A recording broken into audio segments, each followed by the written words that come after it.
We have been in this series, if you're visiting us for the first time, or maybe you've been following us online, we're in this series.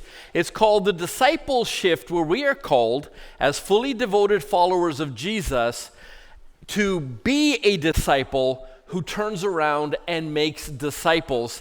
And we have been talking about the 8 habits of highly effective disciples, that there are 8 things you can do, 8 things you can practice, 8 habits you can form that will strengthen your relationship with God and empower you to become a fully devoted follower of Jesus Christ. Now, we've been talking about 2 of them already. We talked about devotion and how it is we are not just called to do devotionals, but we are called to live a life of devotion whereby we are always connected to Jesus. And then last week we talked about prayer and the fact that prayer is a game changer because we're asking God up there to do something about our situation down here. And we discovered last week that the point of prayer is to connect us to the one who is powerful. And we discovered that the power is not so much in the prayer, but the one to whom we pray. Now, today we're going to be talking about habit number 3. We're going to be talking about rest, and my message is entitled, Shifting from Restlessness to Rest, and hopefully from rest into relationship. Now, how many of you right now could use a good 10-day vacation or a good 10-day break? How many of you wouldn't mind an all-inclusive 10-day vacation? Some of you are really in need of a vacation. I can hear that, right? I mean, a vacation where you can just go do whatever you want. Maybe you want to go travel. You want to go to Europe. Some of you, I know you might like to go back to home where you come from, or maybe you want to go to some place with some sand and surf and sun, right? Or how about just a break where you can stay home for 10 days and do nothing but sleep and eat? Right? Right. Now, the reason I asked that question, and the reason you're responding the way you are, is because there is something horribly wrong with our culture. There is something horribly wrong with the rhythm and the flow of the world in which we are living, and we are now exhausted on levels we have never seen before. As a matter of fact, it used to be that the only people who complained about being tired were my parents. Right? It was just us adults who complained about being tired and being stressed. We're always busy. But apparently, this is now affecting our children. They are telling us that 64% of teens feel the world is more stressful now than when their parents were their age. 1 in 6 are reporting experiencing specific negative emotions all the time or often, or 1 in 4 have been diagnosed with a mental health condition. In other words, there's something wrong with our world. There is something wrong with the rhythm and pace of the world in which we live, because whether you realize it or not, we weren't just created to be busy, but we were created for rest. As a matter of fact, this pattern is actually found in the creation story. Did you know you were actually created to rest? Here's why this is important. This is important because when you use something or operate something in a way it's not supposed to be operated, you will break it. Let me say that again because I'm not sure I have your attention. If you use something in a way that it was not created for, eventually you will break it or you will destroy it. Case in point, I have a really good friend whose youngest son, he lives for the thrill. I mean, from the time he was small, all he ever wanted was speed. I mean, if it was motorized and it could move, this boy wanted to be a part of it. So one day he got the brilliant idea that he was going to ride his father's lawnmower down a hill. Now, this isn't a riding lawnmower, this is a push lawnmower. Now, let me ask you, are push lawnmowers designed for riding on? Absolutely not. But his idea was he was going to stand on that lawnmower like you would a surfboard or a skateboard, and he was going to skateboard that lawnmower down the hill. Now, I see some young men smiling. Do not try this. I see some teenage boys right now. You are not going to try this at home. And here's why. Because when he got on that lawnmower, he's standing on, the platform there, the casing, and his friend gives him a shove, and he's going down that hill, and he's just like, wow, this is amazing, until guess what happened to that lawnmower? All four wheels went out, and he destroyed the lawnmower. Now, why did he destroy the lawnmower? Because he was using it in a way it was not designed to be used. You see, the same applies to human beings. When we as human beings operate ourselves and run ourselves and conduct ourselves in a way that we are not designed to operate, eventually something is going to give, something is going to break, something is going to be destroyed. You see, as human beings, we were created to work. Don't get me wrong, you were created to work, but you were also created to rest. And when you get this wrong, when all you do is rest, or all you do is work, something is going to break, something is going to go wrong. And God built this pattern of work and rest into our very creation. Genesis chapter 2 and verse 1, so the creation of the heavens and the earth and everything in them was completed. On the seventh day, God had finished his work of creation, so he rested from all his work. Now, if you're a note taker, and I know some of you are, you see that word for rested? Its root word is this word right here. It's Shabbat. Do you know what that word Shabbat is in English? It is Sabbath. It means rest. This is where you get the word Sabbath from. And it means to stop, halt, cease, and desist. It means whatever it is you're doing, stop it, put it down, and rest. And this pattern of working and resting is actually built into creation. Now, one of the reasons why I believe in the creation story, the creation narrative, the reason why I believe in a creator God is because when I look into the creation story, I see patterns all over the place. Patterns, well, that govern our lives. For example, there are 60 seconds in a minute, 60 minutes in an hour. There are 24 hours in a day. In other words, that's how long it takes the earth to rotate on its axis. Understand? That's the pattern. Now, here's the thing. Randomness and chaos cannot create that kind of precision and pattern. Do you follow me? Randomness and chaos cannot form time-like precision. It doesn't happen. But that's just one pattern. Then we have another pattern. We have the day, and then we have the month. How many days in a month? About 30 on average, right? Now, where did we get that number from? Well, that's how long it takes the moon to circle the earth. Again, another pattern we find in nature, we find in the astronomical. But that's not the only pattern. We also have 365 days in a year. We have the day, the month, and the year, and they are all events, they are times and patterns, rhythms and flows that occur in nature that govern your life. And we can point to nature and we can point to the astronomical and say, yes, that's where we get these patterns from. Day, month, year. We even get seasons. There's another pattern. But notice that there's another pattern we find in the creation story. And that is a 7-day week. Now let me ask you, where in nature, where in the astronomical can you point to and say, that's where we get the 7-day week from? I mean, the day comes from the rotation of the earth. The month comes from the rotation of the moon around the earth. We get the year from our rotation around the sun. Where did we get the week from? There's nothing outside of Scripture you can point to whereby we get our week from. It comes from the creation story. And it is a pattern that is powerful. Now, why do I say that? Because they tried to change the pattern. Did you know that? Once upon a time, they tried to actually shorten the work week. Now, how many of you wouldn't mind a shorter work week, right? Yeah, I get some hands going up. Here's the thing. It didn't take. People could not adjust to a shorter work week. You may want it, but for some reason, the rhythm and flow, we just can't seem to adjust to a shorter work week. So then they tried something else.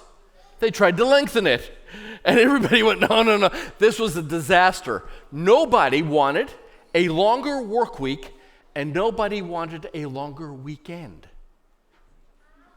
Because we are designed for a pattern and a flow based on the creation narrative of you work 6 and you rest 1. And we get it from the Bible. Now, this became so important to God that he actually built this into the commandments. Right? Here's the pattern. It continues in Exodus 20, verses 8 through 10.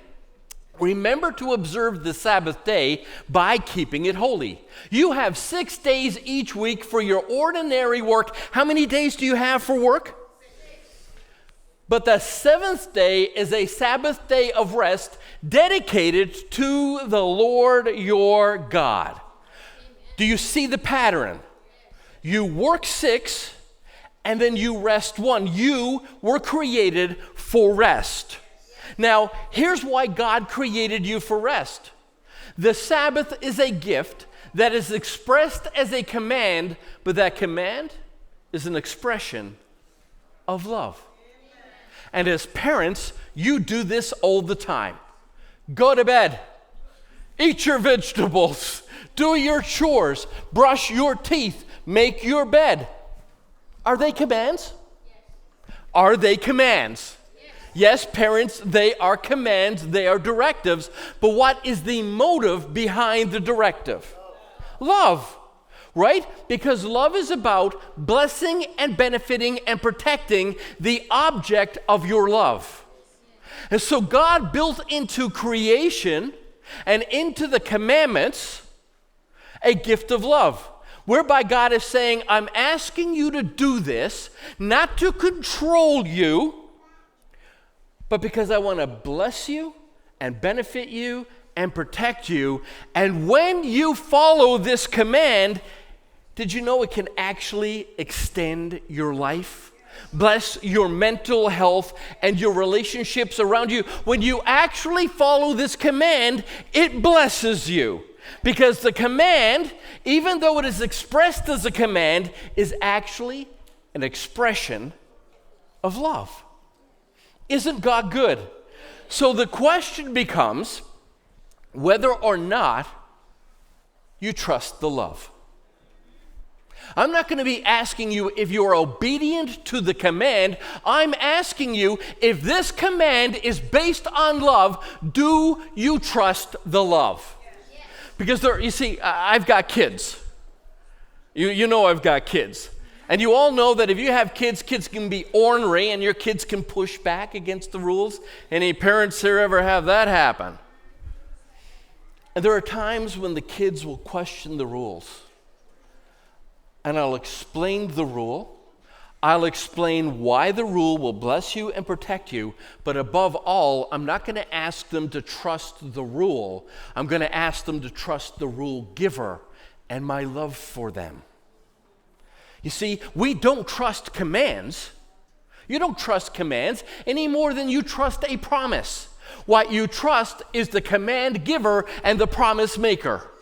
You trust what you know to be true about the one giving the command, and this requires faith. Now, here's what we know about faith.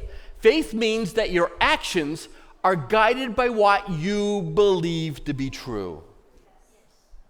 Now, we've been talking about that here at this church. Here's what we know, sister.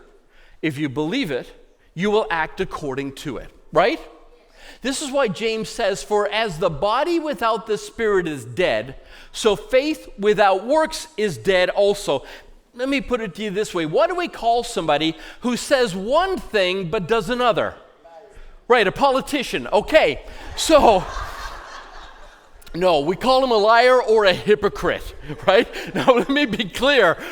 I know we're in Ottawa, and I know it's easy to pick on the guys up on, Parliament Hill, but we do have some really decent people who try to represent us. Let's keep that in mind. But we call them a hypocrite.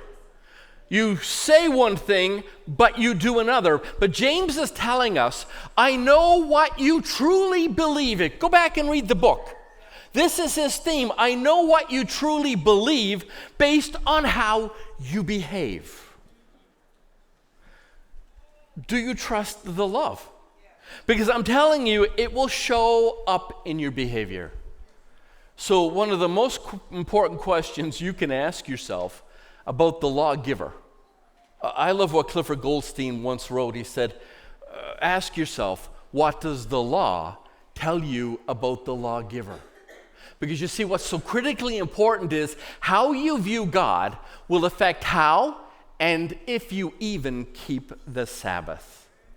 Now, here's what I mean by this.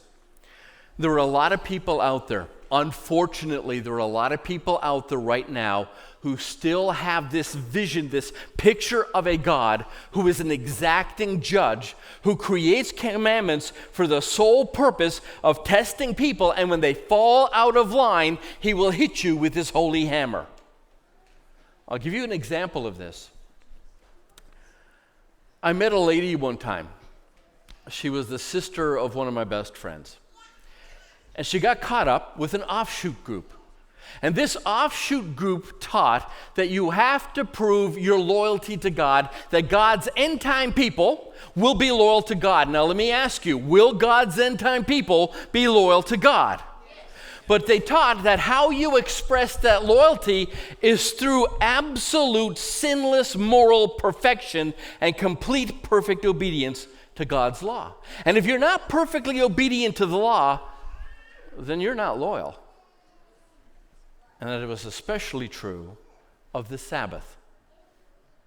For her, the Sabbath was not a rest. It was a test. And so her Sabbath keeping became, okay, I get up on Sabbath morning and I go to church and I worship with my church family, but in the afternoon, I'm going to spend the rest of the day with those people in my offshoot group. The problem became eventually those perfect people in that group apparently weren't perfect enough. They weren't keeping the Sabbath the way that she thought they should be keeping, and it just didn't want that rubbing off on her, so she stopped hanging out with her group. Oh, but then she got to church, and then, wow, they really weren't keeping, oh man, they were not living up to her perfect standard. So here's how she started keeping the Sabbath. Every Sabbath morning, she'd wake up, she'd take her Bible, she'd sit down in a chair, and then she would sit and read her Bible, and her Bible only, all Sabbath long. And that's what she did, Sabbath after Sabbath after Sabbath, until she broke and stopped keeping the Sabbath, because she couldn't keep it up. Why? Because the Sabbath for her was never a rest. It was always a test. What you believe to be true about God will affect everything you do as you live the Christian life. And what you need to know about obedience is that you will obey or you will comply. You will either respond to force or you will follow the love. This is basically why people follow commands. You're either afraid of what they will do to you if you do not comply, or you follow the love because you trust the person who commands you. There are far too many people who follow and obey, not because they trust the love, not because of the faith, but because they're afraid of what God will do to them should they not comply. And by the way, did you know that you cannot force obedience? You cannot force true obedience any more than you can force love. I mean, the moment you force love, it's not love, it's abuse. The moment you try to force somebody else to obey your command, the moment you force that, it's not obedience, it's not even compliance, it's slavery. You cannot force obedience. It has to be freely chosen, and the only reason you'll choose it is because you trust the love. Your faith is in the one who gives the command. Do you follow what I'm saying? And as fully devoted followers of Jesus, are you following in faith or are you following in fear? You see, we are called to follow Jesus so that we can connect with Jesus and then be like Jesus. Now, let me ask you, did Jesus keep the Sabbath? Do you know that Jesus kept the Sabbath? Look at this. It's Luke 4:16. Then Jesus came to Nazareth, where he had been brought up. As was his custom, he entered the synagogue on the Sabbath. Note takers, church family. What's another word for custom? Habit. What are we talking about? 8 habits of highly effective disciples. Jesus said, the Bible tells us Jesus' habit was to work 6 and rest 1. Now, here's the thing. Who created the Sabbath? Oh, I'm hearing some good stuff. John 1:1. In the beginning, the Word. Do those words in the beginning sound familiar? In Genesis 1:1, it reads, in the beginning, God. In John, it reads, in the beginning, the Word. And the Word already existed. The Word was with God, and the Word was God. Now jump down to verse 3 and we read, everything. How much? Everything was created through him. Who's the him? Jesus. Nothing, not one thing came into being without him. Genesis 1:1 could just as easily read, in the beginning, Jesus created the heavens and the earth. For us Seventh-day Adventists, the reason why that's so important is because what makes Jesus, big G, God. If anybody questions the divinity of Jesus, bring them to John chapter 1 and show them that your creator is none other than Jesus Christ. And then when we get to Revelation chapter 14, 6, and 7, who do we worship? The one who made the heavens and the earth and the oceans and the springs of water. We are called to worship the one who created. And this is why Jesus could say, for the Son of Man is Lord even of the Sabbath. Make no mistake, the one who created the pattern of work 6 and rest 1, it was his habit to do the same. Now, there is a danger in all of this, because sometimes we as Seventh-day Adventists and as Christians, we can get engaged in all sorts of debates about, okay, but which day is the Sabbath, and what do you do on the Sabbath, and how do you keep the Sabbath? And by the way, what day is the Sabbath? The seventh day? Here's where we get that from. On the seventh day, Genesis chapter 2, 2 and 3, on the seventh day, God had finished his work of creation. So he rested from all his work. And God blessed the seventh day and declared it holy, because it was the day when he rested from all his work of creation. And then we see the same thing built into this story of the 10 Commandments. For in the 6 days the Lord made the heavens, the earth, the sea, and everything in them. But on the 7th day he rested. This is why the Lord blessed the Sabbath day, and he set it apart as holy. Which day of the week is the Sabbath day? The 7th day. Now, I think this becomes a little bit of a problem for us in the Western world and in English-speaking countries, because if you look on the calendar, what name is associated to the 7th day of the week? What do you read there? Saturday. But did you know that in over 100 other languages, the 7th day of the week is listed on the calendar as some form of Sabbath. Where are my Portuguese-speaking people? How do you pronounce Saturday in Portuguese? Sábado. Feliz Sábado. In over 100 languages, the seventh day of the week is listed as being some derivative or form of Shabbat, rest. So imagine what would happen in Canada if we did Sunday, Monday, Tuesday, Wednesday, Thursday, Friday, rest. Would that solve a lot of debate? What if we went Sunday, Monday, Tuesday, Wednesday, Thursday, Friday, Sabbath, rest? We know that the seventh day of the week that you call Saturday is a day that God designed for you to rest. Now, the problem in all of this and the danger in all of this is that we as Seventh-day Adventists, or we as even Christians, can forget why God made this a day of rest in the first place. Because you see, the Sabbath is a means to an end. And the means to that end isn't just necessarily rest.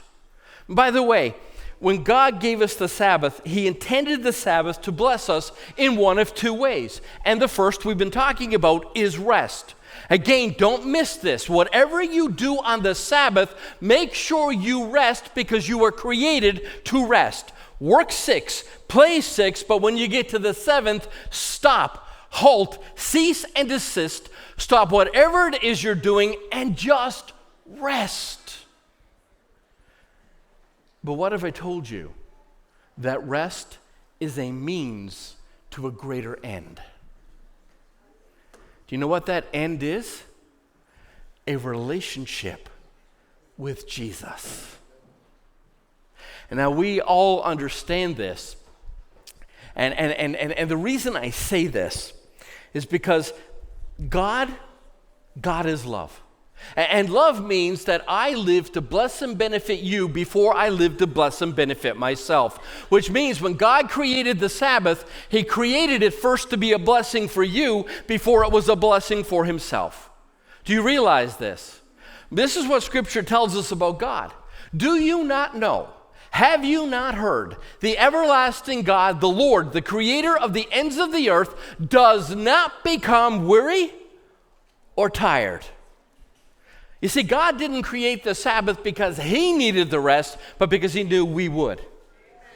The first blessing of the Sabbath is designed for you in order for you to rest, but beyond that, it is for you to enter into relationship. Which is why Jesus said to them in Mark 2:27, the Sabbath was made for man. Who was it made for? It was made for man and not man for the Sabbath. Because the Sabbath was designed to bless you in two ways, for rest and relationship. And you all know how this works. When a woman becomes pregnant and she eventually delivers that baby, what's one of the first things she does? Rest. Here in Canada, we actually have a law that allows mothers to take a year off. We call it a maternity leave, whereby for 1 year, she does not have to go to work. Why? What is she doing during that time of no work? You notice how all the ladies were in unison? Right. She's not getting rest, Pastor. Have you not had a baby? But she has taken out the time. She has carved out the time so that she can work on her relationship and establish a bonded, intimate relationship in that year with her child. When my wife and I got married, we did something very similar. And by the way, in the Bible, when a man got married, he was required to take a year off to do, you know what? To spend time with his wife, developing an intimate bond and relationship with her, over the course of that 1 year. Literally, he was to stop everything and focus on relationship. Now, we do that, not a year, but we wish, right? That'd be some honeymoon. But we do it. I got married to my wife. We took 10 days off, and we went to a location where I was guaranteed you were not contacting me, you were not talking to me, you were not interrupting me in my time with my wife. Do you know why we carved that time out? Do you know why we do that?